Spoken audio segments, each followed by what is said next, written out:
Good morning বন্ধুরা, কেমন আছো তোমরা সবাই? আশা করছি সবাই ভালো আছো। আর এখন ঘড়িতে বাজে 12:30। আমি এই ডাক্তারখানা থেকে এলাম, এসে এবারে রান্না বসাবো।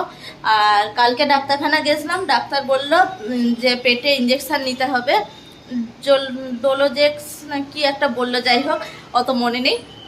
ইঞ্জেকশনটা নিতে হবে, 3টে ইঞ্জেকশন নিতে হবে, তবে ঠিক হবে।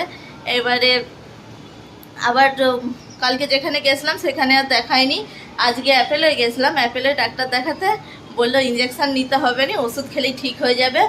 আর যে জিনিসটা আছে সেটা যন্ত্রণা হওয়ার নয়, এটা কোমর থেকে আমার যন্ত্রণা হচ্ছে পেটে, ওই জন্য কোমরের মানে কোমরের ডাক্তার দেখাতে বলেছে, হাড়ের ডাক্তার। আর হাড়ের ডাক্তার তো দেখাচ্ছি। আর ইঞ্জেকশন আছে হাড়ের, পায়ে তো গোড়ালির যন্ত্রণা, ইঞ্জেকশন দেবে। গোড়ালির হাড় বেড়েছে অনেকটাই, ওই করে। আর এই হলো ব্যাপার, চলো দেখতে থাকো, সঙ্গে থাকো, চলো।